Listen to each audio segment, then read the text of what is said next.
In a nutshell, no. We need to grow, the population needs to grow. We need to have recruitment in the form of babies being born and living in order to procreate themselves. It is we believe sufficient it's a sufficient genetic pool at this point. When the capture era ended, which I didn't get into at all, when the capture era ended in 1976 and the last southern resident was taken out of the wild for marine parks, there were actually 71 individual southern resident killer whales. Now, that being said, I will admit that the ratio was better then, to males to females and the different age ranges. Also, that being said, the captive industry took out a whole cohort of individuals. So they removed a whole generation of males and females for the captive industry. All of that to say that the whales have the genetic capacity to recover it right now, as long as you don't go too much longer with them suffering and not being able to procreate and have babies that are born. It's called a viable birth. So a viable birth is not just one that a baby that's born and lives, but lives long enough to procreate on its own. I don't know if that answered your question. In a nutshell, yes, the genetics are sufficient right now to grow the population. It's just not happening right now because the whales don't have enough to eat. So the moms are aborting, miscarrying their offspring right now.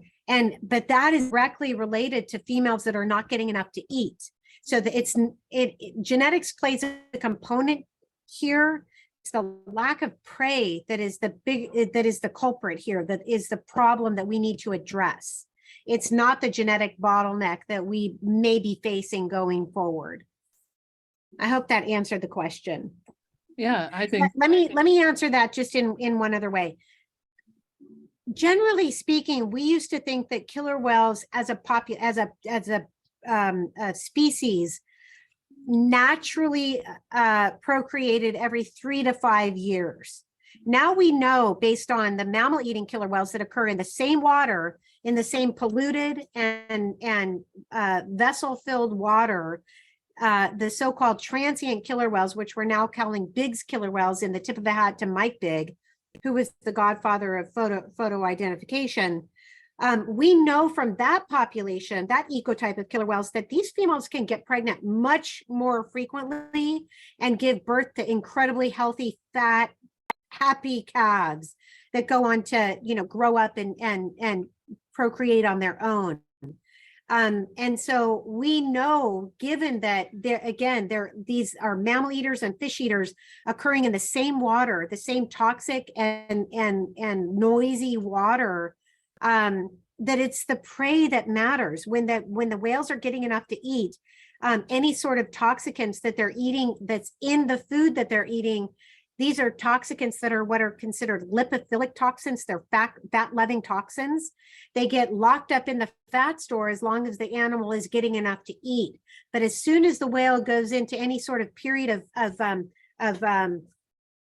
hunger, of starvation, which these southern residents are essentially in a situation of starvation all the time, different varying degrees of hunger, they metabolize their fat stores for basic metabolic functioning. And when that happens, that releases those toxicants into their system and makes them more susceptible to disease. And so again, I appreciate the conversation, the question about the genetics. It is an important component here, but it is not the most important component to what's limiting the southern residents.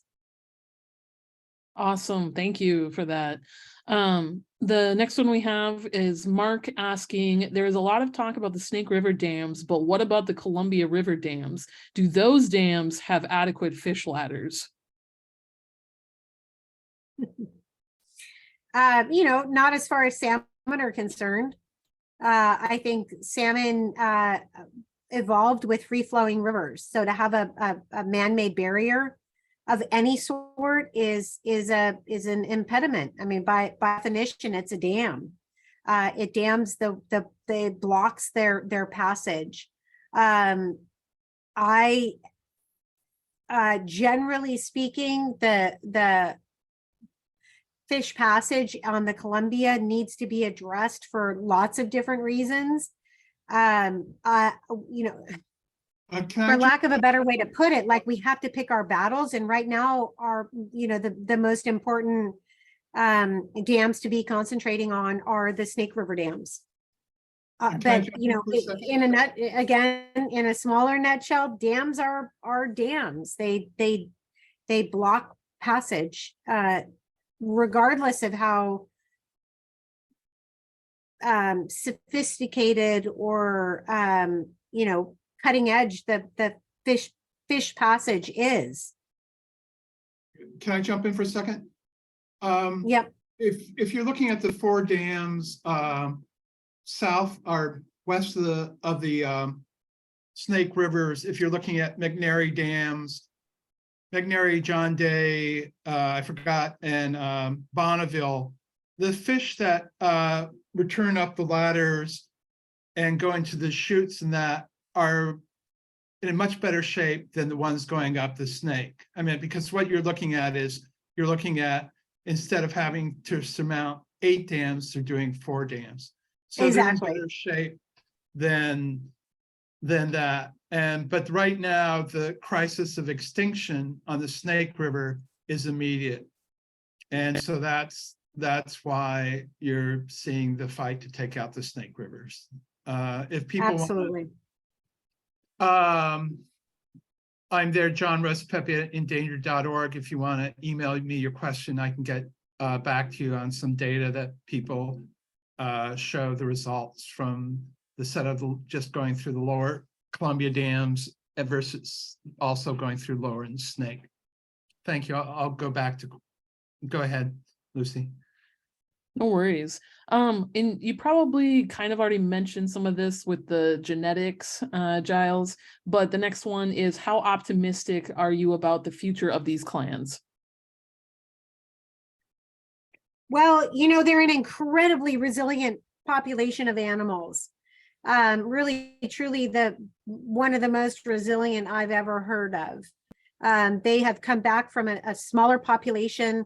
They have stayed together in the midst of everything that we humans have thrown at them.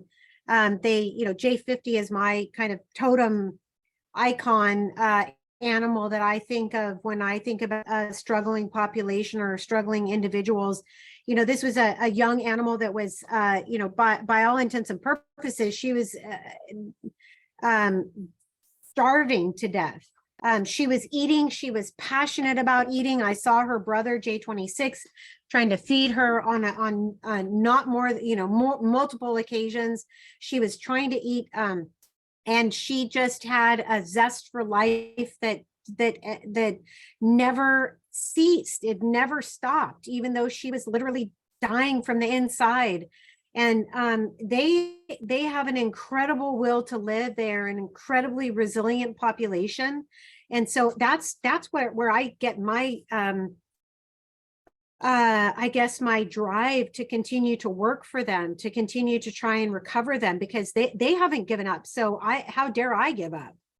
I am hopeful. I'm hopeful because they give me hope every day that they're here and they want to survive. I love that so much. And I know it's been really, really exciting. They've been down in by Seattle, multiple times the last couple of weeks. So, and yeah. I feel that passion too. I was recovering from a surgery that I had, and I was struggling myself, and I was but the residents, they're out there. So it was all driving. It's if they can do it, I can do it. What were you going to say, John? That's right.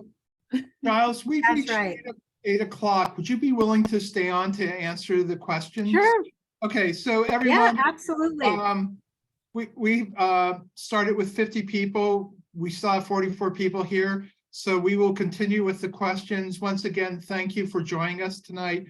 Thank you for asking these great questions.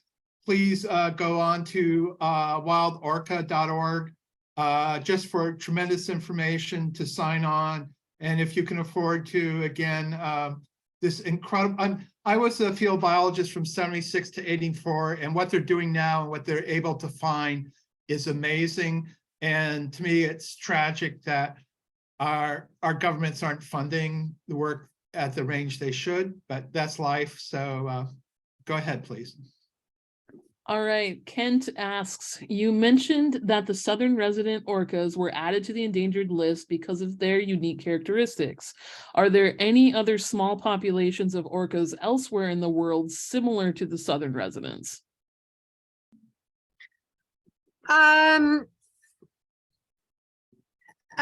Similar to the residents as far as being small in population.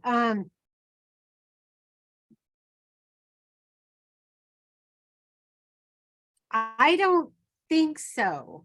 I don't think that there's another ecotype or population of animals that is as small as or as imperiled. There are, so in Southeast Alaska, for example, there is a matriline that is dying and will die now because there's no breeding females in that matriline. And that was a matriline that was impacted by the Exxon Valdez oil spill. They are a part of a broader population of animals in Southeast Alaska.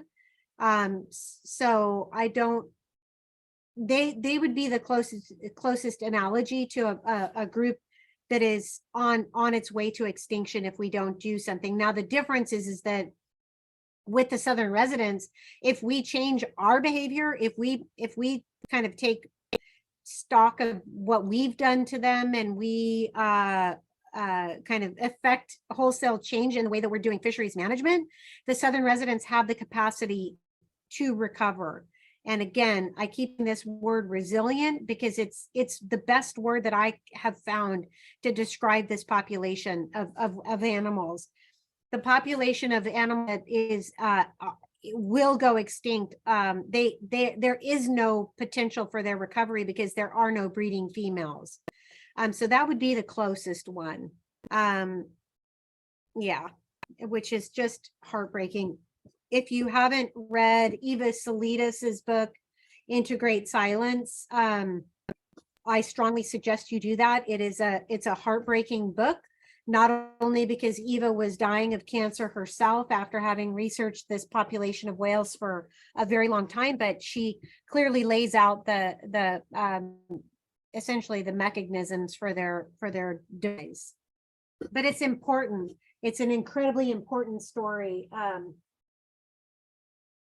I thought I had it here. Oh yeah.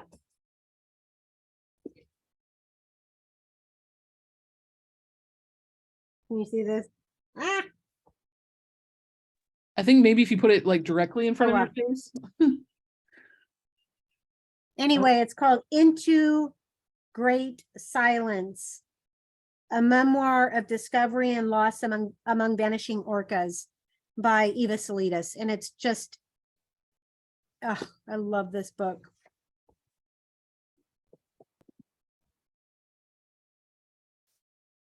Okay, the next one is Sally asking, what do you feel was happening in the mind of the mother whale? So this is J35 Tahlequah, who lost her baby and carried the calf for so many days.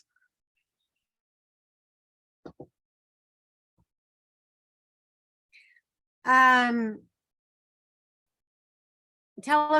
is just an astonishing mother. Thankfully, she has given birth to a male calf, and he seems very healthy after that.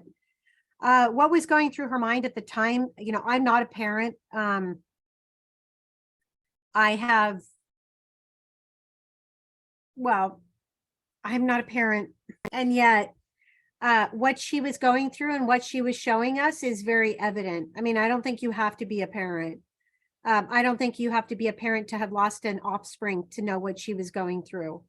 The thing that always has, you know, just resonated in my mind during that time is the sheer will that whale had to retain the body of her dead baby. this was not just a terrestrial animal dragging a dead carcass around. This was an animal that had to consciously go down and pick up her sinking dead baby's body every time she took a breath. And I don't know how to say it any more than that, except that I do believe in a weird way that she was trying to tell us something somehow by showing us her grief. And I'm a scientist. I'm not supposed to speak like that, but I don't think anybody if they're being honest with themselves, could look at what she did and see it as anything beyond what it was, which was a mother that wasn't able to let her baby go. And so whether or not she meant to show that to us, that's what hopefully we saw. And I do truly believe that she was able, in those 17 days, she was able to show us as a species worldwide, around the world. People saw her, they watched her, they resonated with her. And I do believe that she was able to show us in a way that no science has ever been able to show, that these are individuals worthy of our attention and our work to recover them. I could go on and on and on and on and on about her, but yeah, she is an incredible animal. I did see somebody pop up a note in, I'm not sure if it was chat or somewhere, but about the 14 animals in Scotland. Again, that's a population of animals that has no potential for recovery because they have no breeding age females. So when the person asked me the question about is there another population similar to the Southern residents, I took that to mean the potential for recovery. And the Southern residents have the potential for recovery because we still have breeding age females. We have females being born, though they're at a smaller, males are being born more often than females. So that's a strange bias that we think is associated with man-made toxicants, which again is like a whole nother talk, why that happens, why toxicants might impact the sex of an animal, but it does. And so we're seeing more males being born than females in this population, but needless to say, we are seeing some females being born and living. And so this population has the potential for recovery. The population in Scotland does not, nor does the population in Southeast Alaska that is discussed in Eva's book. Awesome, thank you. And thanks, for clarifying that comment about the 14 in Scotland. I will say, and whoever put that up there, good for you for knowing the different populations of killer whales around the world. Karen Davis is awesome. She's our local bannering chief. So she's pretty great. Thank you, Karen. I will say, reiterate with what you mentioned about Tahlequah. Like, I was one of those people that I was in Minnesota and saw the whole thing. I remember crying in my bedroom because I was so captivated. And it definitely got me to where I am today because I made it a goal to move to the PNW. So, and to start the work. I'm even sitting here in orca clothing in the darkness. But yes, so we kind of have a good segue to the next one. If you're still good to keep going, Giles. Yeah. Darlene asks, at what age do orcas reproduce? Generally speaking, in the past, we would have said between 12 and 13 and maybe 35. We now know that females can get pregnant as young as 9, I think, 9, 8, maybe even 8, 9, something like that, and give birth up until the mid 40s, which is amazing. So females not going into menopause until their mid 40s. Females getting pregnant this young, it's something that we're looking at. Again, these environmental toxicants might be, and when I say environmental toxicants, I mean man-made forever chemicals, like PCBs and PBDEs. These are all what are considered estrogen mimickers. So they do exactly that. They mimic estrogen in the body. And so we may be seeing, we're trying to tease this out. We may be seeing a situation where females are going into estrus earlier. And we're also possibly seeing a situation where males are feminized, essentially. We do know from at least one male that washed up, J18, also known as Everett, was sterile. He had no viable sperm at all. Now, he died some time ago before the kind of the massive onslaught of these persistent organic pollutants in the environment. But it's possible that that's happening. We do know from human studies that chemicals, POPs, are impacting reproductive sex hormones in both males and females in humans. Yeah, I took the Whale Museum naturalist course, and our group project was on the pollutants and the POPs. So yeah, and also a good segue to the next one we have here. Kent says, have other factors like pollution and inbreeding been eliminated as possible explanations for the low success rate of procreation? Have or could any attempts been made to provide extra salmon as food for the pregnant whales when they're not getting sufficient food?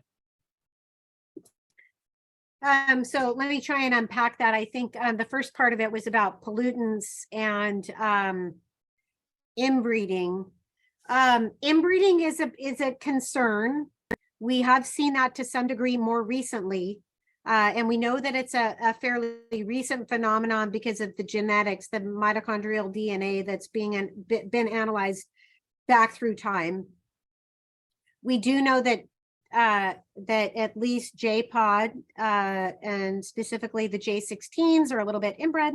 Unfortunately, I think that is a factor of or an outcome of the fact that there hasn't been enough food. And so they end up being isolated from other potential populations that they could be breeding with.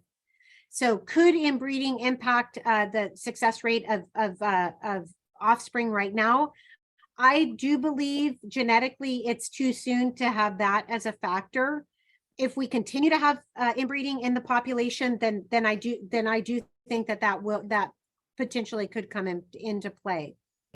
With regard to the pollutants in the water and then making their way up the food web and whether or not that's impacting the success rate of pregnancies, probably, absolutely, probably. You know, we do see that. We have seen that with species like California condor, other species that are heavily impacted by environmental toxicants, you know, the inability to procreate. And granted, that's a avian species versus a mammalian species. But there's every reason to believe that the POPs could be impacting success rate of pregnancies.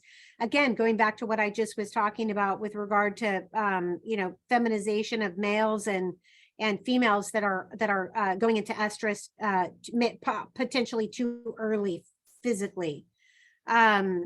So yes, all of that. And then I'm sorry, I completely forgot what the second part of that question was. No worries. It was the providing extra salmon to those that were pregnant. That was attempted during the J50 situation. J50 is Scarlet, and she died also in 2018 along with Telequa's dead female calf. J50, there was an attempted feeding of her by the Lummi tribe. Everything was very, very quickly done. It was a valiant effort, I would say. It was not successful. Whether or not that's attempted in the future, I don't know. That's a whole nother conversation about like interception or intervention potential going forward. I just don't think we have enough time to get into that, but it's on the table because it's been attempted, but there has not been any overarching meetings at least that I know of, that I've been invited to discuss what do we do in the next situation where we have a highly imperiled individual. What are we going to do about that? I don't know about that. The next one is the dams have been in place for decades. What other explanations for crashing Chinook and other species populations for crashing Chinook populations and other species? Sorry, the dams have been in place for decades. What other explanations for crashing Chinook populations and other species are there? Is it overfishing, pollution, something else? Yes. All of those All of the things. above. Yeah, yes, truly. My big push, Wild Orca's biggest push is what we call our Fair Fisheries campaign. And it has to do with making sure that the whales have an allocation of fish that are dedicated to them.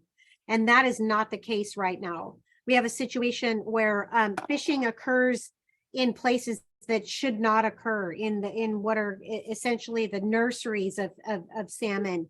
And so we have what are called mixed stock fisheries, which is exactly what it sounds like, a mix of stocks being fished at different times in different locations that are removing salmon in a way that's not sustainable. So when we're, say, even targeting something like a hake or a pollock fishery, there's a tremendous amount of bycatch of Chinook salmon. And then even if it's Chinook salmon that different fisheries are targeting, they're targeting them at a time and in a place that is not sustainable for the overall species or even that run. So we humans need to do a recheck. We need to do a restock of how and where and when we fish.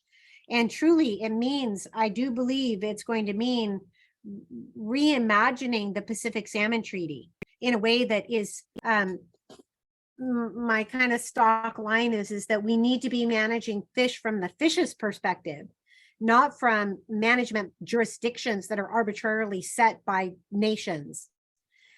So fish leave their natal river, they go north to the cold water, nutrient rich foraging grounds that tend to be in offshore BC and in Alaska.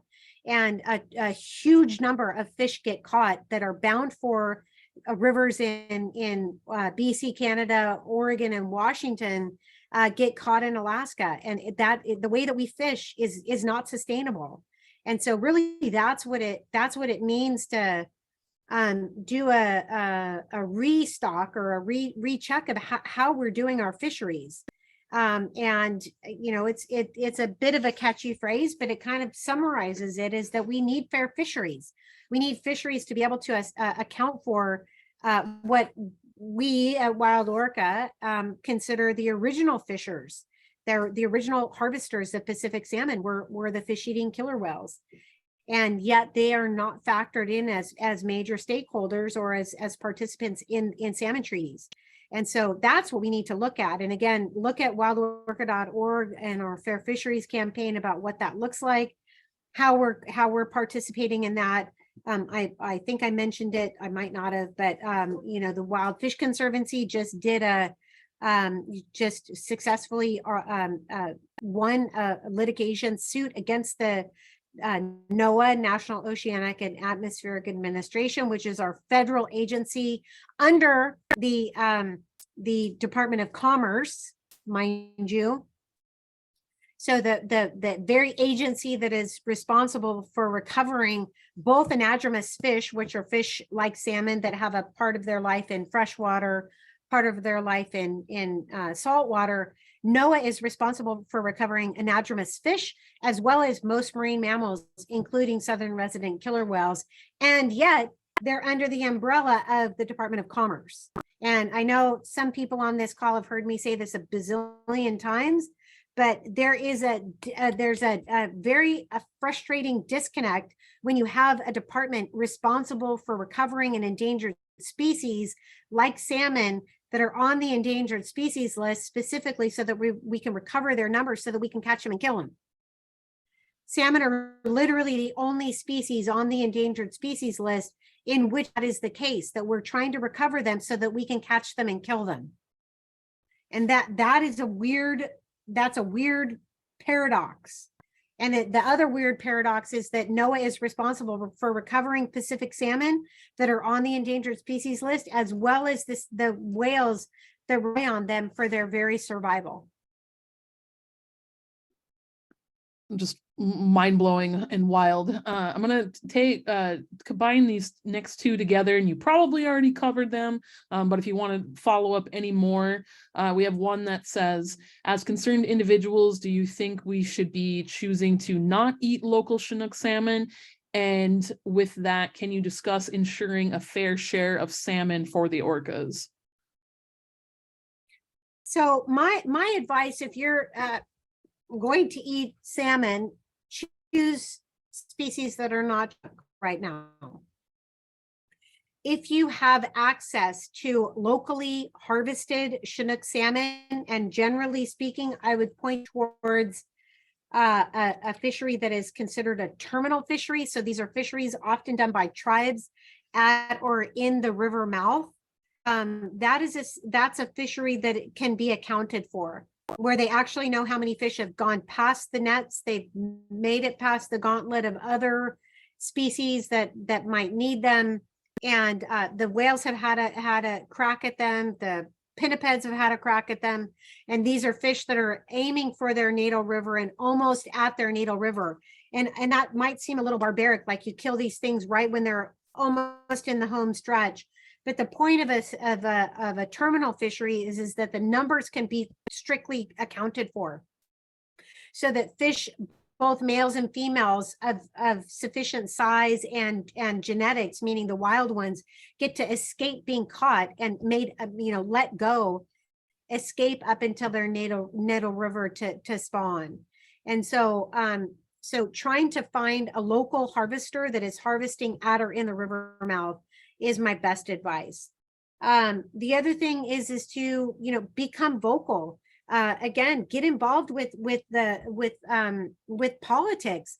I don't know if people are aware of this, but Whole Foods has recently decided to stop selling lobster that is caught on the East Coast because it's imperiling the endangered North Atlantic right whales. That's a huge, amazing thing that Whole Foods has done. I'd like to see Whole Foods do the same thing for Pacific salmon, except being sure that they are prioritizing tribally caught fish that are caught in a sustainable terminal fishery by tribes. That's a fish that I can get behind people eating. As a vegan, I don't eat any fish. I don't eat any animal flesh. That's an easy way for me to just take myself out of that equation. But if you're going to eat fish, opt for something that is truly sustainably harvested, and do not go by the standards that the general public is operating under right now, where fish caught in Alaska get that stamp of approval, which makes people think that they're eating a sustainably harvested salmon, when 97% of salmon caught in Alaska is not native to Alaska, and by and large those are fish that are from unsustainable runs.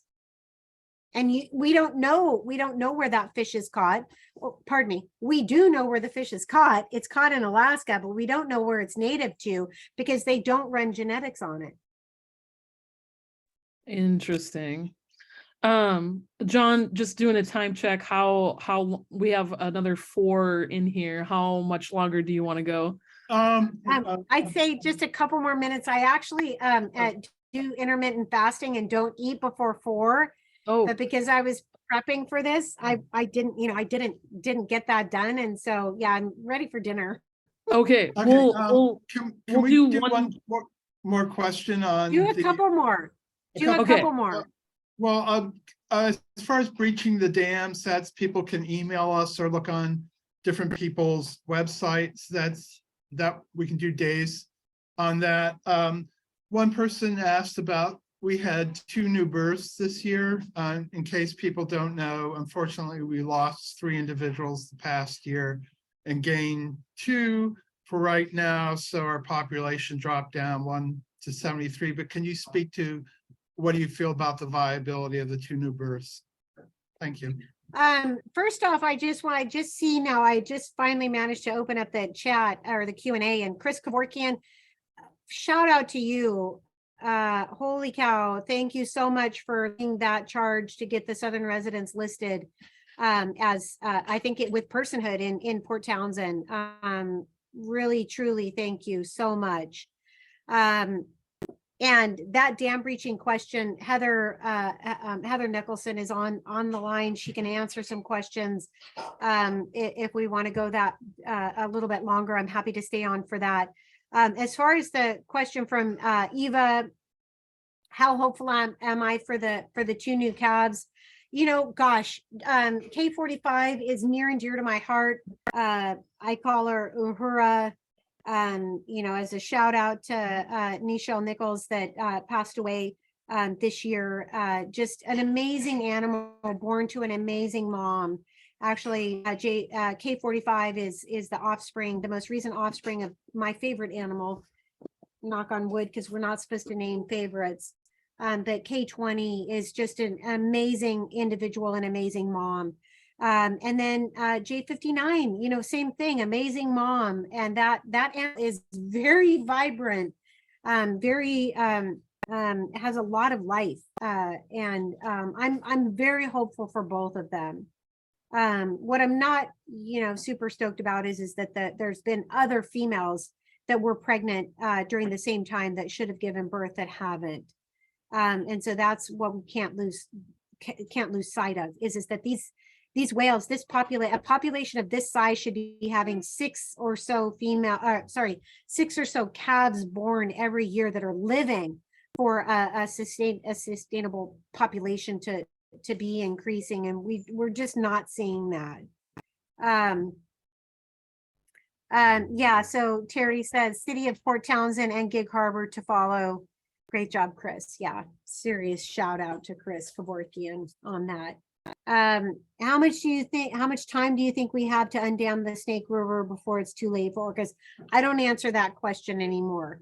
I appreciate the sentiment. I'm not going to put a limitation on the whales. I just am not going to do it. I will never give up as long as the whales are here. As long as there's 1 or 2 of them out there, I won't give up. And so I think trying to answer that question is limits. That's a question that the politicians want us to answer, and I won't answer that question anymore. But thank you for providing it, whoever did that. I think we're going to wrap it up right now. I want to thank everyone for attending. I want to thank all 35 people who've been here for an hour and a half. I want to give a shout out to Wild Orca. Again, please go to the website. If you have any funds at the end of the year, it would be great because you would know for every $1 you give, that's some more moments for Eba to have time on the water, which Eba loves. I want to thank Lucy Larkin for being the MC tonight. Again, Snake River Savers Instagram, they do great stuff. They're a fun group. We partner with other groups. There's always something you can do. If you're not in the Seattle area, we can fix you up. There's Eba. Okay, this has made my night with Eba being there. Most of all, I want to thank Giles, Dr. Giles, for all the work she's done, for all the enthusiasm, for all the passion that we all have for orcas.